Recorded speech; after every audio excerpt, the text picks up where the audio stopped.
الحمدلله والصلاة والسلام علی محمد رسول الله وبعد. تیرو درسونو کې عقایدو سره او عباداتو سره د اخلاقو تړاو هغه واضح شو او په دې رابطه الحمدلله محصلینو ته په تفصیل سره معلومات ذکر شو. نن زموږ بل عنوان دی چې معاملاتو سره د اخلاقو تړاو. یو مسلمان د خپل ځان سره باید څه قسم معامله ولري، د خپل چاپیریال د نورو انسانانو سره او د خپل چاپیریال د حیواناتو او جماداتو سره باید څه قسم تړاو ولري. دغه عنوان دی. انشاءالله د دې عنوان لاندې ځینې مسایل ګرانو محصلینو ته وړاندې کوو.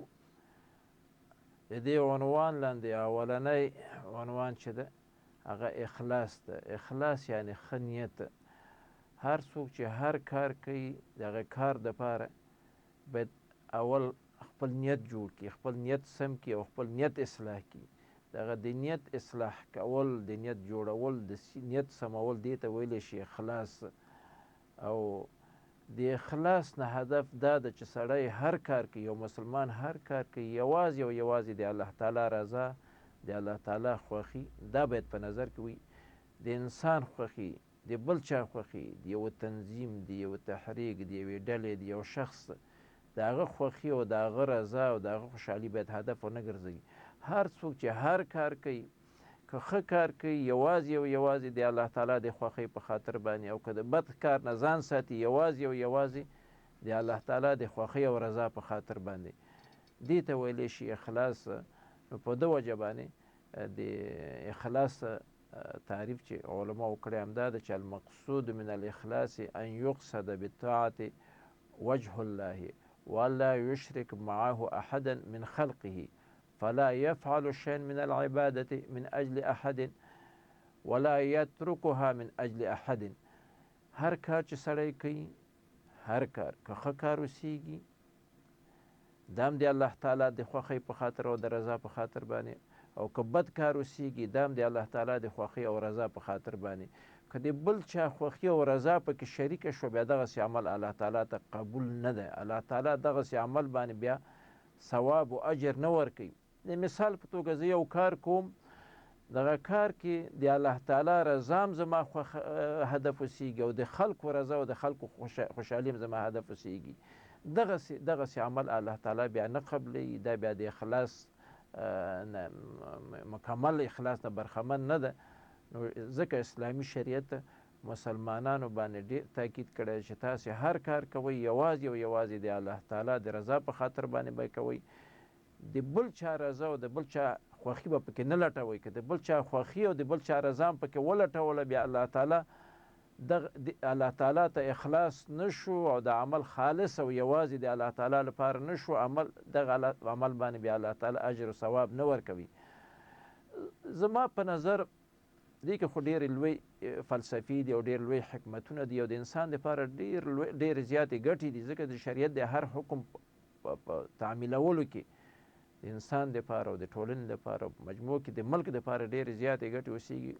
یوه ګټه یې زما په نظر هغه به دا وي او یو فلسفه او یو حکمت به پکې دا اوسیږي چې که چیرې یو څوک د یو چا د رضا په خاطر باندې او د چا د خوښۍ په خاطر باندې یو کار کوي، بیا دغه شخص د هغه شخص نه چې چا په د خوښۍ دپاره یا د یو تنظیم دپاره یا مثلا د یو ډلې دپاره د یو کلي د خوښۍ په خاطر باندې یو کار کړی اوسیږي، بیا د هغه له خوا نه تشویق نه شي ونه هڅول شي د څه قسم توقع ده هغسې د لپاره اخلاص ونه شي او د لپاره تشویق ونه شي او دا ونه هڅول شي، بیا دغه سړی مایوسه کیږي، نو بیا نور ښه کارونه نه کوي. که چیرې یو څوک د یو چا د خوښۍ په خاطر باندې، د یو چا د خوشحالۍ په خاطر باندې یو ښه کار کوي او د هغه نه بیا د هغه د صفت د هغه د نازولو توقع لري، که چیرې د هغه له خوا نه ونازول شو، د هغه له خوا نه تقدیر شو، نو دا سړی بیا بل ښه کار هم کوي. خو که چیرې تشویق نه شو، د هغه له خوا نه تقدیر نه شو، د هغوی ملاتړ ونه لیده، بیا دا سړی ښه کار نه کوي. نو بناءً دغه سړی مایوسه کیږي د ده په خاطر باندې چې ښه کارونه استمرار پیدا کړي، تداوم پیدا کړي. اسلامي شریعت همدغه یو اساس ایښی ده چې هر کار سړی کوي یوازې خوښي باید د الله تعالی نه په نظر کې ونیسي، د الله تعالی رضا باید په نظر کې ونیسي، ځکه چې الله تعالی سره د هغه خوښي او د هغه رضا چې ولټول شوه بیا نو دا ډېر لوی اجر ده او د خلکو صفت او د خلکو غیبت ته اړتیا نه پیدا کوي. نو بناءً اسلامي شریعت مسلمانانو باندې همدغه ترکیز کوي چې تاسو هر کار کوئ باید د اخلاص نه برخمن اوسیږئ. نبی علیه الصلاة والسلام په ډېرو احادیثو کې مسلمانان دې ته تشویق کړي دي چې تاسو خپلو نیتونو باندې کار وکړئ. هر کار چې کوئ د هغې کار کولو نه که ښه کار کوئ او که بد کار کوئ، ښه کار چې کوئ یوازې د الله تعالی د رضا په خاطر باندې، بد کار چې پرېږدئ هم یوازې د الله تعالی د رضا په خاطر باندې. او نبی علیه الصلاة والسلام په دې باندې خپل امت ته یو قاعده پرېښی، یو ډېر غټ فارمول یې پرېښی، یو غټ اساس او اصل یې پرېښی ده. او حدیث شریف ډېر مشهوره حدیث شریف ده چې نبی علیه السلام فرمایي چې انما الاعمال بالنیات، د عملونو ثواب دا نیتونو پورې تړلی ده. یو سړی چې هر څومره ښه عمل وکړي خو نیت پکې د الله تعالی رضا او خوښي نه اوسېږي، الله تعالی ورباندې اجر ثواب نه ورکوي. الله تعالی چې یو انسان چې هر څومره یو بد عمل پرېږدي او خو د الله تعالی رضا په خاطر باندې د الله تعالی د خوښۍ په خاطر نه یې پرېښی، د خلکو د خوښۍ او د خلکو د رضا په خاطر باندې پرېښی، هغه دپاره الله تعالی اجر ثواب نه ورکوي په هر تقدیر باندې. نو دا د نیت ښه کول دا د هر مسلمان مهمه وجیبه ده او مهمه وظیفه ده چې خپل نیت باندې ډېر زیات کار وکړي. هر کار چې کوي اول خپل نیت ته متوجه شي او خپل نیت جوړ کړي او بعد د هغې نه هغه کار ته وړاند شي. د صحابه کرامو تکیه کلام ګرځېدلی و. د نبي علیه الصلاة والسلام صحابه کرامو ته به چا به ورته ویلي چې راځه چې دغه یو کار وکړو، یو کار به یې ورته وښوده چې راځئ دغه کار سر ته ورسوو، نو هغه به ورته ویلي اصبر حتی احدث له نیتا، ته لږ صبر وکړه چې زه خپل دغه نیت جوړ کړم، د خپل نیت سم کړم او د خپل نیت اصلاح کړم. نو بیا به هغه صحابي کېناسته، فکر به یې وکړو چې یاره دا کار کومه، نو دې کې به خپل نیت یوازې د الله تعالی رضا جوړ کړو او بعد د هغې نه هغه کار به یې سر ته ورسو، هغه به عبادت وګرځېد. د مثال په توګه یو محصل ده، بل محصل ورته دعوتنامه رالیږي چې زما واده ده او زما واده ته راشه. نو دغه سړی به اوس دغه محصل چې دا د خپل د ملګري د خپل همصنفي واده ته ځي، دا به د هغه خوښي او د هغه خوشحالي به په دې تګ کې دا به پکې مد نظر نه نیسي. هغه به وایي چې په اسلام کې مسلمانان په دې باندې مکلف دي چې د بل مسلمان د بل ملګري په خوشحالۍ کې ګډون وکړي. نو زه د اسلام د دغه حکم د عملي کولو په خاطر باندې زما د ملګري د واده دغه واده ته ورځم او د سره په دې خوشحالۍ کې ګډون کوم د الله تعالی د رضا په خاطر باندې، ځکه د اسلامي حکم ده. نو هلته چې لاړه د دغه یو ساعت 2 ساعته یا یو ورځ نیمه ورځ چې د واده کې لګېږي، دا وخت او د مصارف چې لګېږي دغه ټوله عبادت ګرځي. خو که چیرې یو سړی د خپل د یو ملګري واده ته ورځي، په دې خاطر باندې ورځي چې یاره سبا به دا ما واده ته هم بیا راځي، که زه ورغلم او که زه ورنشم زما واده ته به هم نه راځي او بله ورځ به ما خوښۍ کې اشتراک نه کوي، بیا دغه سړی که چیرې هغه واده ته لاړه او د هغه د واده په مراسمو کې اشتراک وکړه، وخت مصرف شو، پیسې پکې مصرف شوې، دې باندې الله تعالی اجر نه ورکوي. نو بناً د ثواب موضوع دومره مهمه ده چې هر څوک هر کار کوي نو د کار د پیل نه وړاندې باید خپل نیت باندې کار وکړي او نیت یوازې د الله تعالی رضا او خوښي هدف وګرځوي. ما مخکې ګرانو محصلینو ته مثال ورکړ چې هر کار په دغه نیت باندې وشي، نو بیا اجرونه او ثوابونه ورباندې مرتبېږي او خدای ناخواسته که په دغه اجر په دغه نیت باندې ونه شي او اخلاص پکې موجود نه اوسېږي، نو الله تعالی ورته اجر او ثواب نه ورکوي. د الله تعالی خوښي او رضا لټول په کارونو کې دا قوي ایمان غواړي چې هر کار سړی کوي یوازې د الله تعالی د رضا په خاطر باندې، یوازې د الله تعالی د خوښۍ په خاطر باندې کوي. نو د دې دپاره باید اول مسلمان خپل دغه ایمان قوي کړي چې څنګه زما دغه ایمان دې حد ته ورسیږي چې هر کار کوم باید یوازې د الله تعالی خوښي په نظر کې ونیسم، یوازې د الله تعالی رضا په نظر کې ونیسم. نو اول مسلمان چې دغه خپل ایمان قوي کړي او خپل باور قوي کړي، خپل عقیده قوي کړي، بیا د لپاره بیا دغسې نیت جوړول اسانه ګرځي.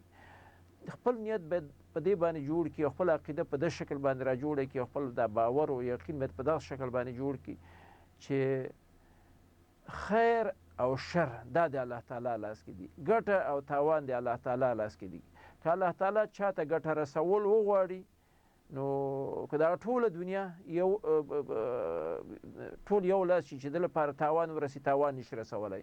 او که چیرې الله تعالی چاته تاوان او ضرر رسول غواړي، که دغه ټوله دنیا یو لاس شي چې د لپاره ګټه ورسي، ګټه ورته نشي رسولی.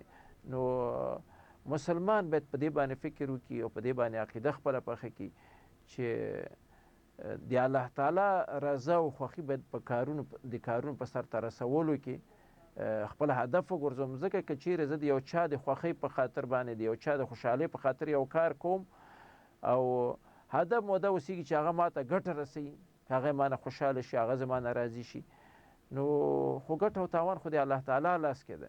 پخول پکار دي. که چا عقیده دغسې پخه شوه چې یاره ګټه او تاوان یوازې د الله تعالی لاس کې دي، نو د الله تعالی د خوښۍ دپاره بیا کار کوي، د الله تعالی د خوشحالۍ دپاره کار کوي، نه د بل چا د خوښۍ دپاره، نه د بل چا د خوشحالۍ دپاره. په دې رابطه یو حدیث شریف هم ده.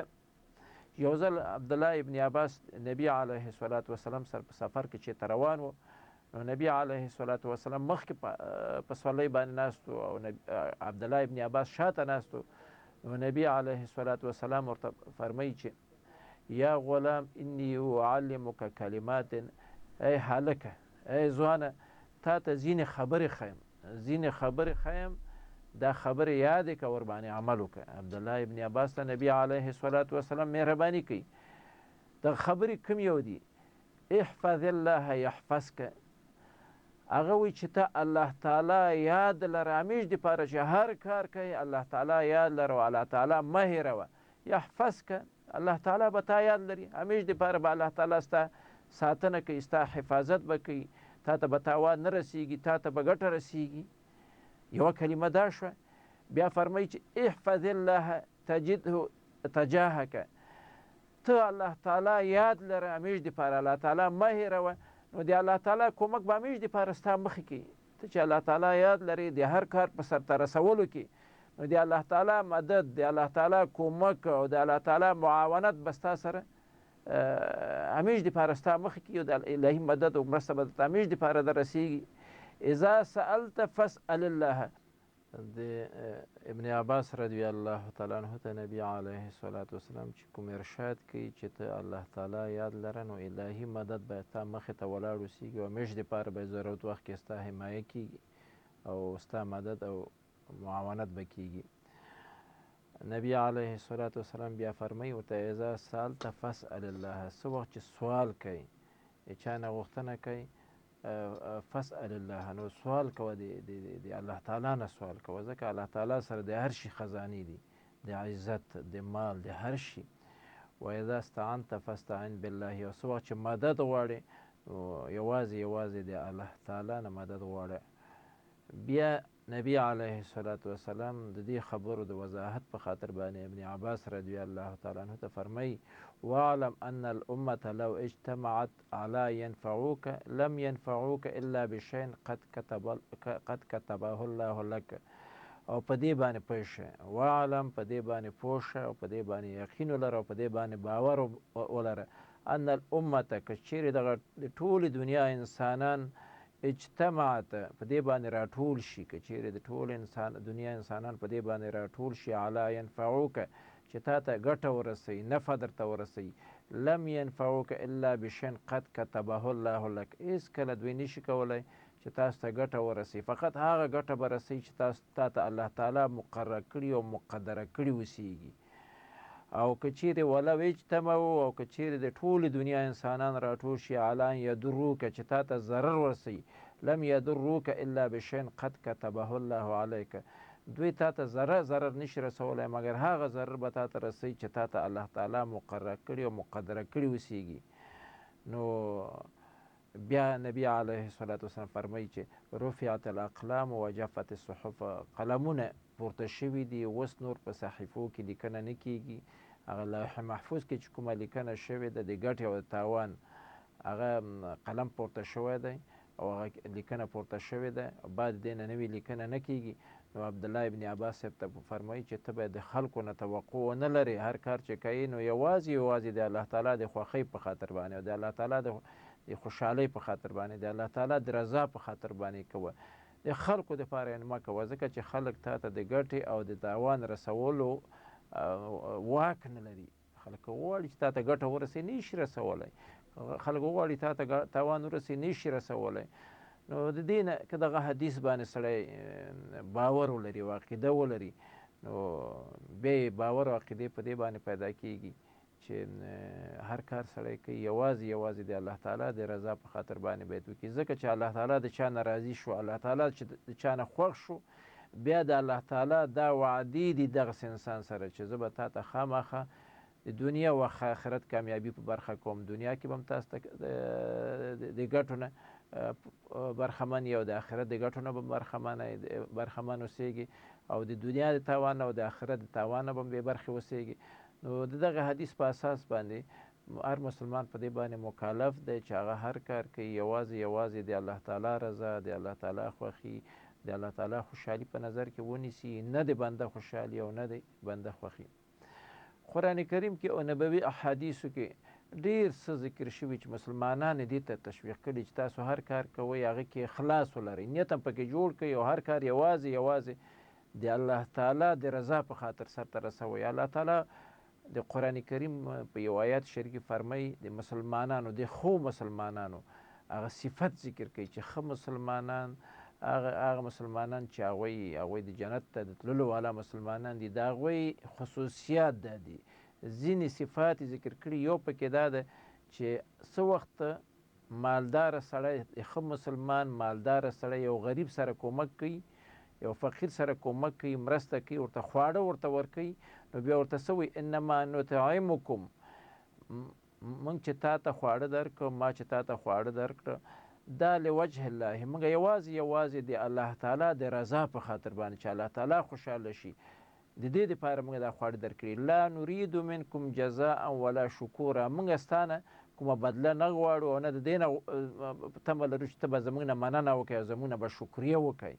نو دا د مسلمان خصوصیت شو چې یو فقیر سره، یو محتاج سره، یو بل چا سره چې کومک کوي، نو یوازې د الله تعالی په خاطر باندې باید کومک وکړي او د هغه نه د هغه صفت کول، د هغه د مننه کول او د هغه نه او کومه بدله غوښتل دا باید ونه کړي.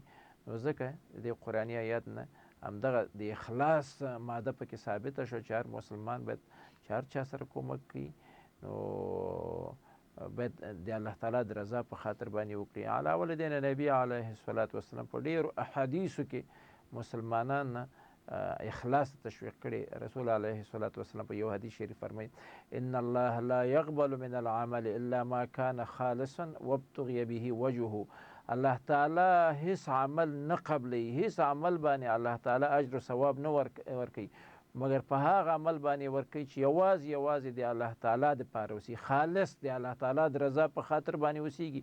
و ابتغي به وجهه، او د الله تعالی رضا او د الله تعالی خوښي پکې لټول شي اوسیږي. دنه هم دا معلومه شوه د حدیث شریف نه چې هر کار مسلمان کوي باید هغه کې اخلاص ولري. علاوه له دې نه نبي علیه الصلاة والسلام په یو بل حدیث شریف فرمایي، حدیث جبریل ده. حدیث جبریل دا معنی حدیث قدسی ده. حدیث قدسی دې ته وایي چې څه وخت نبی علیه الصلاة والسلام وفرمایي چې الله تعالی فرمایلی دي، دې ته بیا حدیث قدسی وایي. نو نبی علیه الصلاة والسلام فرمایلی په حدیث قدسی کې چې الله تعالی فرمایلی، څه شی فرمایلی؟ من عمل عملا فاشرک فیه معي غیري فانا منه بری وهو للذي اشرک.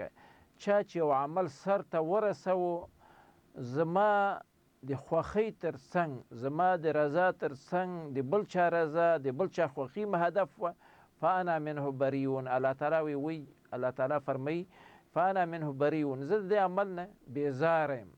وهو للذي اشرک، او دا عمل په حقیقت کې د هغه چا دپاره شوی چې ما سره د هغه خوښي او د هغه رضا شریکه کړی شوې ده. الله تعالی په دې حدیث کې مهرباني وکړله چې زه هېڅکله هغه عمل چې هغه یوازې او یوازې زما دپاره نه شوی، زما د رضا او د خوشحالۍ تر څنګ د بل چا رضا او خوشحالي پکې شریکه شوي سیږي، نو دغه عمل زه نه قبلوم. د مسایل ځینو مسایلو کې یو سوال پیدا کېږي ګرانو محصلینو ته، مثلا یو سوال پیدا کېږي چې یاره زه خپل د مور و پلار خدمت کوم دې په خاطر باندې چې مور و پلار مې رانه خوشحاله شي او الله تعالی هم رانه خوشحاله شي، دغسې نیت به نه جوړو. موږ به وایو چې موږ نه ده، زه د خپل مور و پلار خدمت کوم او ما باندې فرض او په فرایضو کې اهم فرض د مور و پلار خدمت ده را باندې. دا په دې خاطر باندې چې الله تعالی رانه خوشحاله شي، چې الله تعالی درنه خوشحاله شو، مور پلار خپله درنه خوشحاله ده، نو بینان موږ به کوشش کوو چې دغه خپل نه د خپل نیت باندې کار وکړو. د مور و پلار رضا هم زموږ او تاسو هدف اوسیږي، خو د الله تعالی رضا هم هدف اوسیږي. خو د مور و پلار رضا هغه وخت لاسته راځي چې موږ الله تعالی خپل راضي کړو، نو د خپل نیت به داسې جوړو چې الله تعالی زه د خپل مور پلار خدمت دې په خاطر باندې کوم چې ته رانه راضي شي. نو چې الله تعالی نه د الله تعالی د رضا په خاطر تا د مور پلار خدمت وکړو، خو مور پلار د خپله درنه راضي شو، اجر باندې مرتب شو، خو کوشش به کوو داسې به نه وایو چې زه د خپل مور پلار خدمت کوم په دې خاطر باندې چې مور پلار هم راضي شي او الله تعالی هم راضي شي، داسې به نه وایو. داسې به وایو د مور پلار خدمت په دې خاطر باندې کوم چې الله تعالی ما باندې د هغه خدمت د هغوی خدمت فرض ګرځولی ده، نو د الله تعالی د راضي کېدلو په خاطر باندې د خپل د مور پلار خدمت کوم. بیا بنا دغسې عقیده موږ ولرله او دغسې باور هم وکړو، الله تعالی هم راضي کړو، مور پلار خامخا راضي کېږي ورباندې. علاوه له دې نه یو بل حدیث شریف کې نبی علیه الصلاة وسلام صحابه و کرامو سره ناست دی، یو صحابي پاڅېده، رسول علیه الصلاة وسلام ته یې عرض وکړه چې د الله تعالی رسوله یو سړی د الله تعالی په لاره کې حق جهاد کوي، حق جهاد کوي او هدف یې هم دی چې الله تعالی رانه راضي شي، د جهاد په وجه باندې د قتال په وجه باندې الله تعالی رانه راضي شي، نو زه جهاد کوم، خو د الله تعالی د رضا تر څنګ څه دنیوي غرض یې په زړه کې اوسېږي چې یاره خلک هم راته ښه وایي او خلک هم راته وایي چې دینداره سړی ده او جرأتناکه سړی ده او مجاهد سړی ده، یا مثلا د کوم مادي غرض فکر اوسېږي، څه مادیات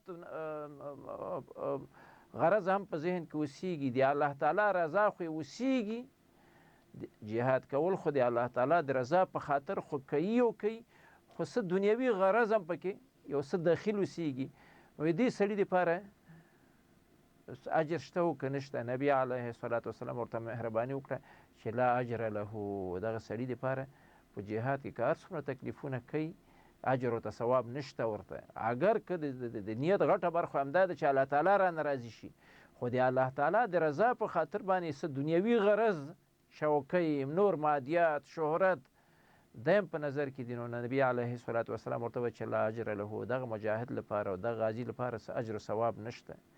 صحابه کرام ناستو د مجلس کې ډېر زیات خلک ناستو، نو هغوی فکر وکړه چې یاره نبي علیه السلام د پوښتنه کوونکي د پوښتنه باندې پوه نه شو، سوال باندې پوه نه شو، نو د سړي ته یې وویلې د صحابي ته چې بیا ترېنه پوښتنه وکړه، کیدای شي نبي علیه السلام دا ستا په دا پوښتنه باندې ښه پوه شوی نه اوسېږي. سړي بیا عین سوال وکړ، بیا پوښتنه وکړه چې نبي علیه الصلاة وسلام یو څوک یوازې د الله تعالی د رضا په خاطر جهاد کوي، خو دنیوي غرض هم څه ناڅه په نظر کې لري، نو د ده لپاره اجر ثواب شته او که نشته؟ ما مخکې دغه پوښتنه وکړه، نو نبي علیه السلام بیا ورته وفرمایل چې لا اجر له، دغه سړي دپاره هېڅ اجر نشته. بیا د خلکو بیا د سړي نه پوښتنه وکړه چې یو ځل دا موضوع لا یقیني که بیا نبي علیه الصلاة وسلام نه بیا پوښتنه وکړه چې د سړي دپاره اجر ثواب شته په دې جهاد کولو کې که نه؟ نو نبي علیه الصلاة وسلام نه بیا پوښتنه وکړه، نو نبي علیه السلام بیا همدغه جواب ورکړ چې لا اجر له، د لپاره اجر نشته. ده نه دا معلومه شوه چې هر کار ګوره جهاد په عباداتو کې ډېر لوی عظیم عبادت ده چې ډېر زیات ثوابونه پکې شته، ډېر د الله تعالی په عباداتو کې د ډېر غټ مقام والا او د ډېرې غټې مرتبې والا مجاهد ده، نو هغه د نبي علیه الصلاة والسلام په طریقه جهاد وکړي او د صحابه کرامو په طریقه باندې پاک جهاد وکړي، خو لږ زره مادیات هم په نظر کې ونیسي، نو نبي علیه الصلاة والسلام ورته مهرباني وکړه چې د سړي دپاره اجر نشته. نو په جهاد کې چې په اصطلاح اجر نه اوسېږي، او نو بناً که دغه نور عبادات موږ تاسو هر یو اخلاص پکې نه اوسېږي، نیت پکې خراب اوسېږي، هغه په طریقه اولا سره هغه کې اجر نشته. دا د اخلاص په رابطه بل حدیث شو چې مسلمانان دې ته هڅوي چې هر څوک یوازې د الله تعالی د رضا په خاطر باندې، د الله تعالی د خوښۍ په خاطر باندې باید هر کار چې کوي خپل نیت همدې دپاره جوړ کړي. علاوه له دې نه نبي علیه الصلاة والسلام په یو حدیث شریف کې فرمایي، حدیث شریف ویرونکی دی، یعنی مسلمان چې د قوي ایمان او د قوي عقیدې والا اوسېږي، دا حدیث چې واوري ورته ډېر داسې تشویش کې شي چې یاره دا حدیث به د دې حدیث مطابق زما حال به د قیامت په ورځ باندې څنګه اوسېږي. او حدیث شریف هم په دغه شکل باندې ده چې یو صحابي راځي او ابو هریره رضی الله تعالی عنه ته وایي چې ته داسې یو حدیث ما ته واوروه چې نبي علیه الصلاة والسلام نه تا اورېدلی اوسېږي او تا باندې ډېره اغېزه کړې اوسېږي، نو دغه حدیث ما ته واوروه چې دغه حدیث باندې زه پوه شم. نو ابو هریره رضی الله تعالی عنه ورته وایي چې ښه دا حدیث درته اورم. په دې حالت کې ابو هریره ته باندې داسې واجبه حالت راځي چې خپل توازن له لاسه ورکوي او بل حالت ورباندې راسي، قریبا داسې بېهوشۍ غوندې حالت راځي ورباندې. بیا چې دغه حالت سمیږي، بیا دې سړي ته وایي چې اوس دا حدیث درته اورم، بیا ما پخوانی حالت ورباندې بیا راشم، هغسې خراب حالت شي. بیا وروسته له یو وخت نه بیرته حالت ښه شي، خو 3 ځلې داسې ویرونکی حالت ورباندې راشي او دغه حالت تغییر شي. بیا په 4م ځل باندې ورته وایي چې دا حدیث اوس درته اورم د نبي علیه السلام نه چې تا رانه پوښتنه وکړه. بیا حدیث په داسې شکل باندې بیانوي چې الله تعالی به د قیامت په ورځ باندې د 3 کسانو سره اول حساب و کتاب شروع کړي. د مجاهد سره به د شهید سره به شروع کړي، د عالم سره به شروع کړي، د دین د عالم سره، او د سخي سره به حساب و کتاب شروع کړي. د شهید نه به پوښتنه وکړي چې شهید ما خو دنیا کې تا دپاره دومره دغسې د ژوند زمینه مساعده کړې وه، تا دپاره دغسې امکانات برابر او دغه سهولتونه تا دپاره ایجاد شوي وو، تا دپاره دغسې نعمتونه ما درکړي وو، تا په دې خپل نعمتونو باندې څه شی وکړه چې ما تا ته د دنیا کې نعمتونه درکړي وو. نو شهید به ورته وایي چې ما دغه نعمتونه چې تا راکړي وو، نو د هغه په بدل کې زه وجنګېدلم، ستا په لاره کې ما جهاد وکړ او حق جهاد مې وکړ تر هغې پورې چې زه شهید شوم، الله تعالی ما دا کار کړی دی. نو الله تعالی به ورته وایي چې ښه دا نعمتونه مې خو درکړي وو، ته خو واقعا وجنګېدې، خو دغه جنګ کې اخلاص تا نه درلود، نیت دې خراب و، ته د دې په خاطر باندې جنګېدلی چې تا ته مجاهد وویل شي، تا ته ښه سړی وویل شي، تا ته شجاع وویل شي، تا ته جري وویل شي، نو تا ته دغه په دنیا کې وویل شو، دا تا څه غوښته دا وشو، ستا دپاره اجر ثواب نشته د شهادت په وجه باندې او د جهاد په وجه باندې. بیا به الله تعالی ملایکو ته امر وکړي چې پړ مخ یې دوزخ کې واچوئ. نو ملایکې به راشي او دا پړ مخ یې دغه شهید دوزخ ته ویسي. بیا به 2م قدم کې د عالم نه، د دین د عالم نه پوښتنه وکړي چې دنیا کې ما تا دپاره دغسې نعمتونه درکړي وو، دغسې امکانات سهولتونه دپاره ما تا ته درکړي وو، تا په دغه خپل علمیت باندې شی وکړه، په قرآن باندې هم پوهېدی، احادیثو باندې هم پوهېدی، او ټول کور کلي او منطقه کې د خبره هم خلکو اورېدله، تا په دې علم باندې څومره عمل وکړه. نو عالم به ورته لګیا شي چې ستا دین ما بیانوه، هر ځای کې مې ستا دین بیانوه، ستا دین خبره مې کوله او خلکو دپاره مې ستا تعلیمات واضح کول. نو الله تعالی به ورته مهرباني وکړي او به فرمایي چې رښتیا دا کارونه خو دې کړي دي، خو دې کې ستا اخلاص موجود نه و، تا د په خاطر باندې دغه دین خپروه، د دین خبره دې کوله چې خلک تا ته عالم وایي، خلک ستا صفت وکړي او ستا احترام وکړي. په دنیا کې ستا دا کار وشو او ستا دپاره په آخرت کې هېڅ اجر نشته. بیا به ملایکو ته امر وکړي چې دوزخ ته یې پړ مخې واچوئ. ملایکې به دا کش کړي او دوزخ کې به یې پړ مخې واچوي. او په 3م قدم کې بیا نو د سخي سره حساب کتاب شروع کړي چې سخي تا خو په دنیا کې ډېر مادیات مې درکړي وو، ډېر نعمتونه مې درکړي وو، تا څه شی وکړو؟ هغه به وایي چې د خیر کار کې ما مصرف کړی، غریب ته مې ورکړی، پول مې پرې جوړ کړی، سړک مې جوړ کړی، کلینیک مې جوړ کړی، عمل منفعه کارونه مې پرې کړي، څه د خیر کارونه چې کړي به ټول الله تعالی ته وښیي.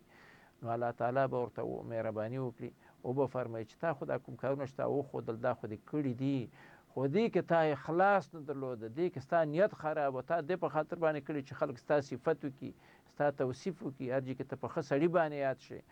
نو ستا دغه اخلاص دې چې کړی او دغه عبادات او دا کوم کارونه چې دې کړي دا د اخلاص نه خالي و، نیت دې پکې خراب و، دا ماته مقبول منظور نه دي. بیا به الله تعالی ملایکو ته امر وکړي چې پړ مخې دوزخ کې واچوئ. نو بیا به ملایکې راشي او دغه ساقي به پړ مخې دوزخ کې واچوي. د دغه احادیثو نه دا معلومه شوه چې اخلاص دا یو مهم عنصر ده او د هر مسلمان باید لباس په همدغه اخلاص وسي چې هر کار کوو د خپل کور کلي د آبادۍ په خاطر باندې او د خپل وطن د آبادۍ په خاطر باندې یو مسلمان ته د ګټې رسونې په خاطر باندې موږ او تاسې باید د الله تعالی رضا او خوشحالي دا خپل هدف ګرځو. بیا خلکو خامخا خوشحالیږي. زه چې یو غریب سره کومک کوم د الله تعالی د رضا په خاطر باندې د هغه نه د خیر توقع ونه لرم، مادیات او ظواهر د دنیا ترې ونه غواړم چې الله تعالی مې خوشحاله کړي، خو دا غریب او دا فقیر په طریقه اوله یې مانه خوشحاله کېږي. خو هدف به څه جوړم؟ یوازې د الله تعالی خوشحالي، د غریب خوشحالي، د فقیر خوشحالي، د کور کلي خوشحالي، د ملک آبادي، دا پکې یقینا خپله راځي. نو بنا دا ضمني پکې راځي، دا عارضي راځي. خو په دې خاطر باندې چې موږ د عملونه بې ځایه نشي او د قیامت پر ورځ باندې الله تعالی موږ کامیاب کړي پکې. او هغه عبدالله ابن عباس ته چې نبي علیه الصلاة والسلام مهرباني کړې ده چې الله تعالی به تا سره همیشه دپاره بیا کومک کوي که چیرې تا کې اخلاص موجود اوسېږي. نو که چیرې موږ غریب سره په کومک کولو کې، د کور کلي په آبادونه کې، بل مسلمان ته په خیر رسونه کې، د ملک په آبادونه کې موږ د الله تعالی رضا ولټو، خلک خامخا رانه خوشحالیږي، کور کلی رانه خوشحالیږي، بل انسان رانه خوشحالیږي او مجموع کې موږ او تاسې په دنیا کې د یو ښه ژوند، آرامه ژوند او د سوکاله ژوند خاوندان ګرځو. الحمدلله والصلاة والسلام علی محمد رسول الله وبعد. نننی درس زموږ د صدق په رابطه ده. د ښو اخلاقو له جملې څخه یو مهم خلق هغه صدق ده. د صدق تعریف علماو په بیلو الفاظو کړی. زه فقط یو تعریف ګرانو محصلینو ته د بیلګې په توګه وایم. الفاظ د علماو جدا دي خو د ټولو معنا یوه ده. د صدق تعریف یو عالم په دې طریقه کوي چې هو قول الحق و مطابقة الكلام للواقع. صدق حق خبرې ته وایي، هغه خبرې ته وایي چې هغه د واقعیت سره او د حقیقت سره مطابقت ولري. هو قول الحق و مطابقة الكلام للواقع. رښتیا خبرې ته، حق خبرې ته، هغه خبره چې د واقعیت او حقیقت سره مطابقت ولري دې ته صدق وایي. وهو نقیض الکذب. صدق د دروغو ضد ده. د دروغو ضد صدق ده. خلاصه د دې خبرو دا ده چې صدق دې ته وایي چې یو سړی کومه خبره کوي هماغه عین خبره په زړه کې موسیږي او په خپل عمل سره کومه خبره چې کوي په خپل عمل سره هغه هم ثابته کړي. یعنی د یو چا خوله خبره کول، د یو چا زړه او د چا عمل ټول یو شان ته اوسیږي، دې ته ویلی شي صدق. داسې نه اوسیږي چې په خوله باندې یوه خبره وکړي، په زړه باندې بله خبره اوسیږي او په عمل کې بله خبره موجوده اوسیږي. نو اسلامي شریعت په مسلمانانو باندې ډېر زیات ټینګار کړی دی چې هر مسلمان باید رښتینی اوسیږي. یعنی د هغه خوله، د هغه زړه او د هغه عمل یو شی اوسیږي. په خوله باندې که ښه خبره کوي، په زړه کې هم دغه ښه خبره موجوده اوسیږي او په عمل کې هم دغه ښه موجود اوسیږي. داسې نه وي چې په خوله باندې یو چا سره ښه خبره کوي، یو چا سره د دوستۍ خبره کوي، یو چا ته د ګټې رسونې خبره کوي، خو په زړه کې دغه شخص ته ضرر رسول اراده اوسیږي. او یا چا سره مثلا ګورو ظاهرا یو چا سره په یو عمل کې د خیر رسونې اراده لري. خلک داسې فکر کوي چې یاره دغه کار دغه سړی سرته رسوي نو د فلاني سړي سره یو د خیر اراده لري، هغه ته د ګټې رسونې اراده لري، خو زړه کې دغسې نه اوسېږي. دا فقط د دې په خاطر باندې کوي چې خلک زما وګوري چې یاره ما دې کار باندې د کار په وسیله باندې دې سړي ته ګټه رسول غوښتل، خو د ده په زړه کې بل شی په حقیقت کې د لپاره ضرر رسول اوسېږي. نو بناً اسلامي شریعت په ده خاطر باندې مسلمانانو باندې ډېر زیات تاکید کوي چې د هغوی باید هغه څه چې په زړه کې اوسېږي هغه باید هغه څه چې په خوله باندې وایي د هغه سره مطابقت ولري او د عمل سره مطابقت ولري. د فلسفه او حکمت د صدق دا ده چې یو سړي خوله عمل او زړه یو شان اوسېږي، بیا رښتینی اوسېږي. یعنې کومې خبرې چې دا په خوله باندې کوي او کومې خبرې چې په زړه کې اوسېږي او کوم عمل چې دا کوي دا ټول د حقیقت سره حقیقت اوسېږي او د حقیقت سره مطابقت ولري او ښه اوسېږي، بیا د سړي نه ښه عملونه صادرېږي. خو که چیرې د یوه سړي زړه کې داسې نه اوسېږي، په خوله بل شی اوسېږي، په عمل کې بل شی اوسېږي، بیا خامخا د ده زړه د بدو عملونو سرچینه ګرځي او مصدر او منبع ګرځي. نو ځکه په احادیثو کې ډېر زیات راغلي دي چې مسلمانان صدق ته تشویقوي. قرآن کریم کې ډېر زیات قرآني آیتونه راغلي چې مسلمانان صدق او رښتینوالۍ ته تشویقوي او هڅوي. نبی علیه الصلاة والسلام فرمایي چې علیکم بالصدق فإن الصدق يهدي إلى البر وإن البر يهدي إلى الجنة. علیکم بالصدق، تاسې صدق باندې منګولې ولګئ، په صدق باندې عمل وکئ، رښتیني اوسېږئ. تاسو د خولې زړه او د عمل نه د مطابقت موجود اوسېږي، به ټول یو شانت اوسېږي، ټول یوه خبره اوسېږي د ټولو. فإن الصدق، بېشکه صدق رښتینولي یهدي إلى البر، خلک نیکیو ته رهبري کوي، نیکیو ته د خلکو لارښوونه کوي. وإن البر یهدي إلى الجنة، او نیکي سړی جنت ته بیایي او جنت ته یې رهبري کوي. ده نه دا معلومه شوه چې یو سړی رښتینی اوسېږي نو هغه به خامخا ښه کارونه کوي، او ښه کارونه چې کوي نو ښه کارونه الله تعالی جنت ته د تللو یو وسیله جوړه کړې. نو ده نه دا معلومه شوه چې د صدق په ذریعه باندې کې چیرې یو سړی صادق اوسېږي، رښتینی اوسېږي، نو هغه به خامخا نیک کارونه کوي او نیک کارونه به خامخا انشاءالله سړی جنت ته بیایي. نو ځکه دا د یو د ګټه فلسفه د صدق شوه چې موږ تاسو ته نبي علیه الصلاة والسلام په دې حدیث شریف کې را په ګوته کړله. خو که چیرې یو سړی دروغ وایي، په خوله یوه څه اوسېږي، زړه کې بل څه اوسېږي او بیا عمل بل څه کوي، یعنې د قول فعل او د زړه تصدیق، د زړه په منځ کې د قول فعل او هغه څه چې د په زړه کې دي د دوی په منځ کې مطابقت موجود نه اوسېږي، دا سړی به کوي دا سړی شو دروغجن شو. دروغجن چې شو نو نبي علیه الصلاة والسلام فرمایي چې وإیاکم والکذب، تاسې ځانونه وساتئ د دروغو نه ځان وساتئ، چې خوله کې یو شی اوسېږي، عمل کې بل څه اوسېږي، زړه کې بل څه اوسېږي، دې نه ځان وساتئ. فإن الکذب یهدي إلى الفجور، ځکه چې دروغ سړی فسق فجور ته رهبري کوي، د خلکو لارښوونه کوي فسق و فجور ته. وإن الفجور یهدي إلى النار، او فسق او فجور دا سړی دوزخ ته بیایي او جهنم ته بیایي. ده نه دا معلومه شوه که چیرې یو سړی رښتینی اوسېږي نو هغه به خامخا ښه کارونه کوي، هغه به د هغه زړه به خامخا د ښو کارونو او د ښو عملونو مصدر ګرځي. او که چیرې یو سړی دروغجن اوسېږي د هغه زړه به خامخا د بدو عملونو مصدر و منبع ګرځېدلی اوسېږي، چې د اول نتیجه به دا اوسېږي چې دا سړی به په دنیا کې هم کامیاب اوسېږي او آخرت کې به هم کامیاب اوسېږي. او دویم سړی چې مثلا دروغجن ده هغه به د دنیا کې هم خجالت اوسېږي او آخرت کې هم د نبی علیه الصلاة والسلام د احادیثو په اساس باندې قرآني آیتونو په اساس باندې دغه سړی به په دوزخ کې اوسېږي.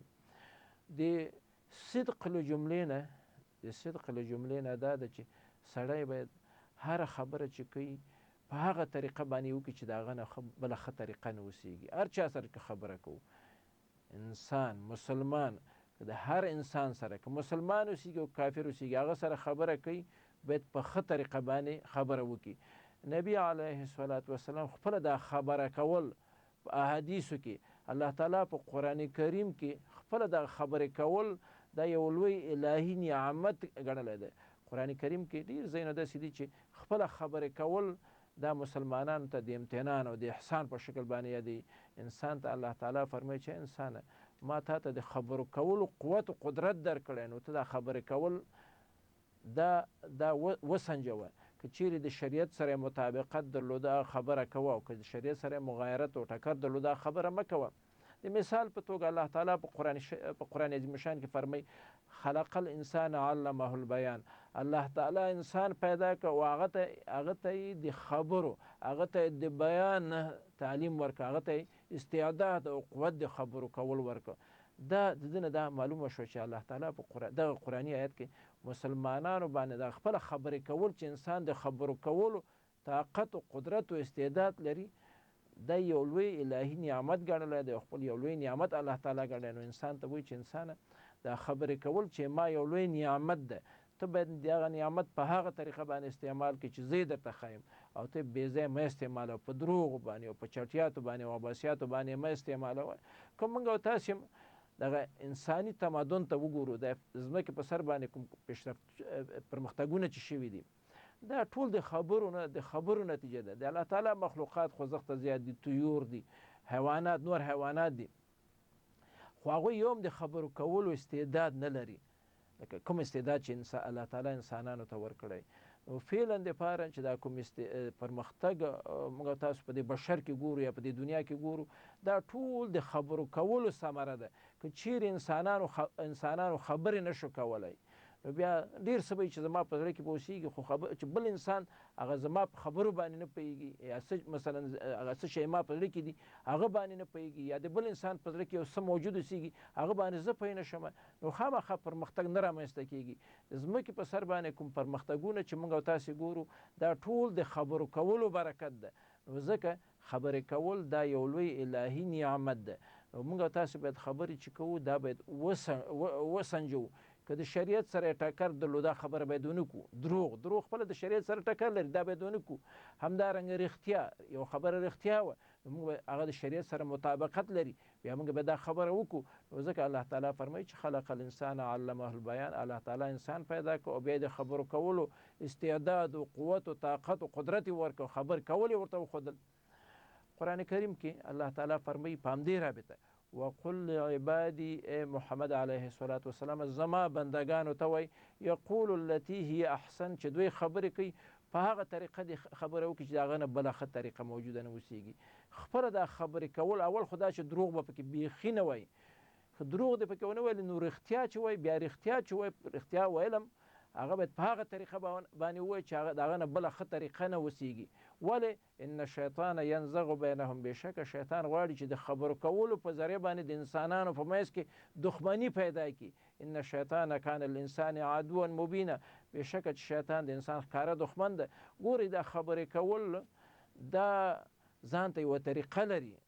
اول خو دا شوه چې موږ هره خبره کوو که دروغ اوسېږي، دا چې دروغ د صدق سره منافي ده، د صدق سره ټکر لري او ضدیت لري، دروغ به په ټوله معنا سره نه وایو. چې بیا رښتیا وایو، رښتیا به په هغه طریقه باندې وایو چې د هغه نه بله ښه طریقه نه اوسېږي.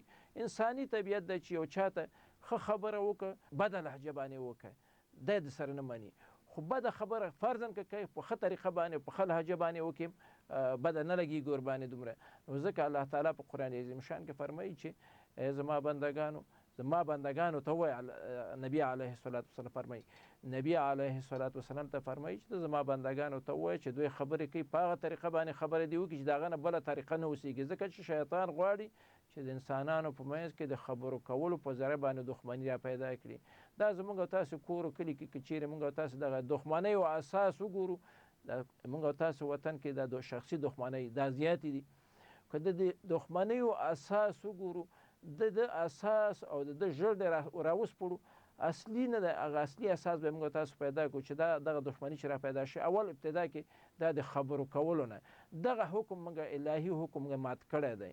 یعنی که چیرې موږ د نبي علیه الصلاة والسلام د هدایاتو په اساس د الله تعالی د هدایاتو په اساس باندې چا سره چې خبره کوو په هغه طریقه باندې وکړو چې د هغه نه بله ښه طریقه نه اوسېږي، بیا د دښمنیو مخه نیولی کېږي. تاسو هغه لویه دښمنۍ چې زموږ تاسو په کور کلي وطن کې روانې دي، که چیرې موږ تاسو هغه را وسپړو، هغه اساس به موږ ته برسېره شي. په اول کې دغه الهي حکم نه دی مراعات شوی.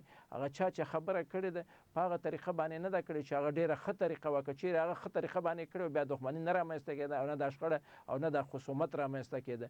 نو ځکه الله تعالی په قرآن عظیم شان کې موږ تاسو ته زیات ټینګار موږ به تاسو باندې کوي چې تاسو هره خبره وکوئ نو په هغه طریقه باندې وکړئ چې د هغه نه بله ښه طریقه نه اوسېږي.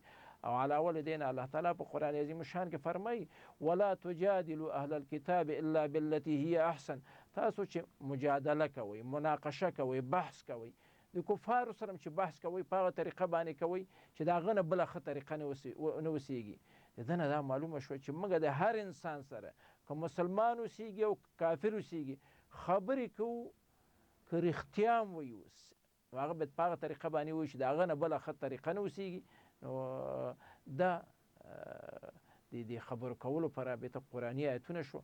علاوه له دې نه نبي علیه الصلاة والسلام نبي علیه الصلاة په ډېرو نبوي احادیثو کې موږ تاسو ته د خو خبرو کولو، په ښه طریقه باندې د خبرو کولو، د رښتیا ویلو او د دروغو نه د ځان ساتلو تاکید کړی. یو حدیث شریف کې نبی علیه السلام فرمایي من کان یؤمن بالله والیوم الاخر فلیقل خیرا او لیسکت. څوک چې الله تعالی باندې ایمان لري او د آخرت په ورځ باندې ایمان لري فلیقل خیرا نو ښه خبره دې کوي. ښه خبره دې ته وایي چې مثلا دروغ نه وي، هغه څه چې په زړه کې اوسېږي هماغه په خوله باندې مو وایي او لیسکت او یا چپ پاتې اوسېږي. د نه هم دا معلومه شوه چې موږ او تاسې خو خبرو کولو ته نبي علیه الصلاة والسلام په دې حدیث شریف کې وهڅولو او هغسې خبره چې شر پکې را پیدا کېږي او د شریعت سره ټکر لري هغه باید موږ او تاسې ونه کړو. داسې خبره باید موږ په خوله باندې رانه وړو. علاوه له دې نه نور قرآني آیتونه په دې رابطه زیات دي. الله تعالی په یو قرآني آیت کې فرمایي چې یا ایها الذین آمنوا اتقوا الله وکونوا مع الصادقین. ای مؤمنانو اتقوا الله، تاسې د الله تعالی نه وډار شئ، وکونوا مع الصادقین او رښتینو سره شئ، صادقینو سره شئ. نو دا هم په حقیقت کې موږ او تاسې ته دا یو ټینګار شو د قرآني آیت د الله تعالی یو تاکید شو موږ او تاسې باندې چې موږ او تاسې مسلمانان استو لله الحمد. نو موږ او تاسو ته الله تعالی امر کوي چې مؤمنانو تاسو د الله تعالی نه وډار شئ، وکونوا مع الصادقین او د صادقینو له جملې نه شئ، دا کسان له جملې نه شئ چې د هغوی خوله او د هغوی زړه یوه خبره ده، د هغوی زړه خوله او عمل یو شان ده، داسې نه چې یو د بل سره توپیر ولري. نو دا د صدق په رابطه قرآني آیات شو چې الله تعالی فرمایي چې مؤمنانو تاسو د الله تعالی نه وډار شئ او د صادقانو سره شئ. هدف مو دا ده چې صادقانو سره شئ، یعنې تاسو خپل هم صادقین شئ او صدق نه برخمن شئ او هر کار چې کوئ نو هغه باید حقیقت اوسېږي. هره خبره چې کوئ هغه باید حقیقت اوسېږي او په زړه کې ستاسې باید دا موجود اوسېږي. علاوه له دې نه نبي علیه الصلاة والسلام په ګڼ شمېر احادیثو کې په دې رابطه د صدق په رابطه خبره کړې ده، د دروغو نه په لرېوالي باندې تاکید کړی دی. رسول علیه الصلاة والسلام په یو حدیث شریف فرمایي اذا کذب العبد تباعد عنه الملک میلا من نتن ما جاء به. څه وخت چې یو سړی یوه دروغ خبره وکړي، اذا کذب العبد تباعد عنه الملک، څه وخت چې یو سړی یوه دروغ خبره وکړي هغه د رحمت ملایکه د ده نه د یو میل په اندازه باندې لرې شي. ولې؟ من نتن ما جاء به، ځکه چې هغه کومه خبره چې ده وکړله هغه بدبویه ده، د هغه د بدبویۍ په وجه باندې د دغې د دروغو د بدبویۍ په وجه باندې یو میل د رحمت ملایکه د انسان نه لرې کېږي. د نه دا مطلب شو چې ملایکه ترې نه لرې شوه، د رحمت ملایکه، د غضب ملایکه ورته راغله. شیطان ورته راغی، شیطان به دا سړی بې لارې کوي او کندو ته به یې بیایي او د رحمت ملایکه به ترې لرې کېږي. نو په یوه دروغ باندې موږ او تاسې باید د دروغو نه په دې رابطه چې دغسې په اصطلاح بد عواقب لري ځانونه وساتو. علاوه له دې نه نبي علیه الصلاة وسلام په بل حدیث شریف فرمایي چې آیة المنافق ثلاث، د منافق نښه او نښانه علامه د منافق درې دي. هر منافق درې نښې لري، درې علامې لري. اذا حدث کذبه، څه وخت چې خبره کوي دروغ وي. اذا حدث کذبه، څه وخت چې خبره کوي دروغ وي. و اذا وعد اخلفه، څه وخت چې وعده وکړي مخالفت کوي. و اذا اؤتمن خانه، څه وخت چې یو شی ورسره امانت کېښودلی شي، امین وګرځول شي، په یو شي باندې خانه خیانت کوي. دنه هم دا معلومه شوه چې دروغ ویل دا د منافق نښه. مسلمان باید دروغ نه بې برخې اوسېږي. مسلمان کې باید دروغ ونه لیدل شي. او که چیرې موږ او تاسې دا خبرې کوو او عمل ورباندې نه کوو، یو چا سره خبره کوو او د رښتیا خبره کوو، خو زړه کې زموږ رښتیا نه اوسېږي او زړه کې هم دروغ اوسېږي، زړه کې هم بل څه اوسېږي، بیا الله تعالی په دې رابطه فرمایي یا ایها الذین آمنوا لم تقولون ما لا تفعلون، تاسې ولې هغه خبره کوئ چې عمل ورباندې نه کوئ. کبر مقتا ان تقولوا ما لا تفعلون، دا ډیره لویه ګناه ده چې تاسې هغه کار کوئ چې په خوله یو بل څه اوسېږي. کبر مقتا ډیره لویه ګناه ده.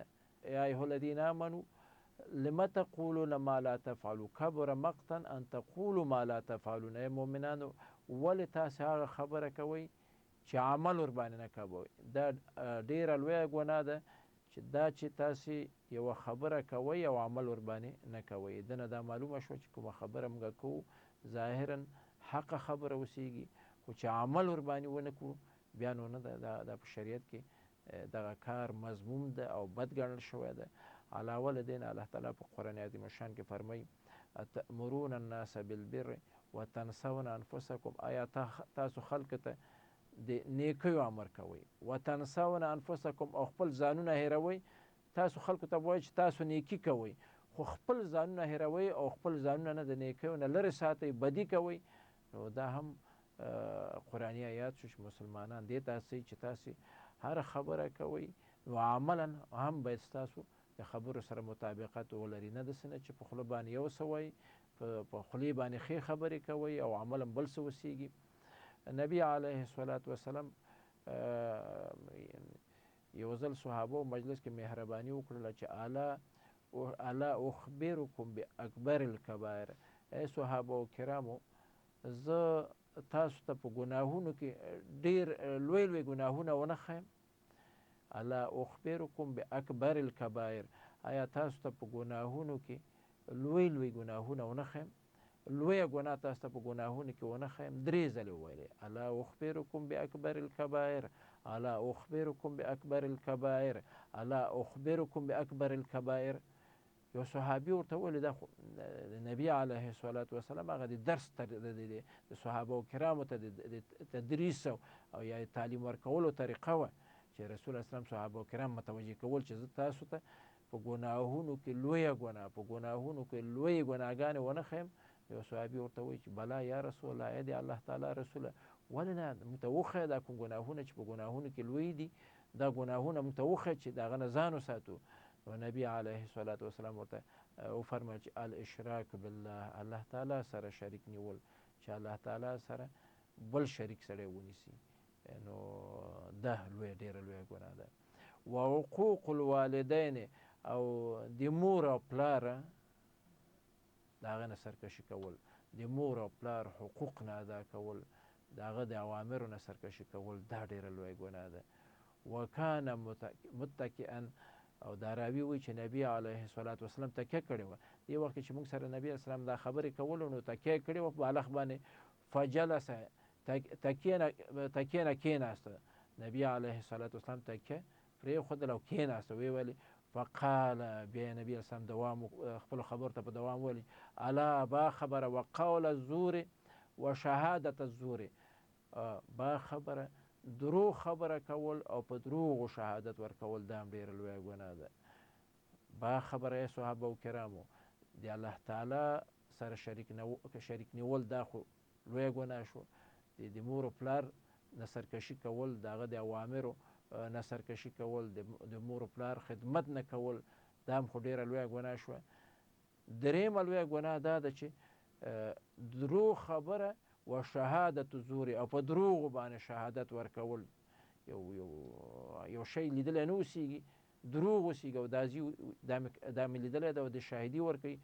نو نبي علیه الصلاة والسلام فما زال یکررها، راوي وایي چې نبي علیه السلام همدا خبره تکراروله چې وقول زور و شهادت زور، وقول زور و شهادت زور، وقول زور و شهادت زور، یعنی د دروغ خبره او په دروغ شهادت ورکول، دا وایي همداسې تکراروي. صحابي وایي حتی قلنا لیته سکته، وایي موږ د ده په خاطر باندې چې نبي علیه الصلاة والسلام باندې شفقت په وجه باندې موږ وایو چې کاشکې اوس نبي علیه الصلاة والسلام چپ شي، ځکه چې نبي علیه الصلاة والسلام دا د همدا خبره چې با خبره د دروغو شهادت ورکول او د دروغو خبره کول، دا هم لویه ګناه ده. نبي علیه الصلاة والسلام د ده په خاطر باندې چې تکلیف نشي ډېر تکرار سره په هغه باندې شفقت په وجه باندې، دا صحابي چې ابي بکر رضی الله تعالی عنه ده، هغه وویل چې موږ ټول صحابه کرام وو چې اوس نبي علیه الصلاة والسلام دا خبره دا تکرارول، دې خبرې پرېږدي. نو د نه دا معلومه شوه چې دروغ خبره کول دا په اسلام کې دا په لویو ګناهونو نه شمېرل شوی دی. نو زما د درس خلاصه د صدق په رابطه ګرانو محصلینو ته همدا وه، خلاصه همدا وه چې صدق دې ته وایي چې یو سړي د خولې خبره، زړه او عمل درې واړه یو شی اوسېږي. که چیرې خوله کې یو شی اوسېږي، زړه کې بل شی اوسېږي، عمل کې بل شی اوسېږي، دا بیا د صدق سره منافي ده او اسلام بیا دغسې شخص نه خوښوي. نو د قرآني آیاتونو او نبوي احادیث چې ما ګرانو محصلینو ته وړاندې کړه دلته، د دې نه دا ثابته شوه چې مسلمان باید د صدق نه برخمن اوسېږي او د دروغو نه لرې اوسېږي. متاسفانه چې زموږ او تاسو په ټولنه کې دا مصیبت زیات ده او په خوله باندې یو څه وایو، په زړه کې بل څه اوسېږي، عمل کې بل څه اوسېږي. نو تر هغې پورې چې موږ د دغه ښه خلق چې هغه صدق ده، د هغه نه موږ او تاسې برخمن نه شو، زموږ او تاسې د ټولنې ژوند به دا مشکلات چې فعلا دپاره موږ او تاسې ګورو، دا به د کمېدلو زمینه به یې ډېره کمه، د کمېدلو چانس به یې ډېر کم اوسېږي او مشکلات به زموږ او تاسو زیاتېږي.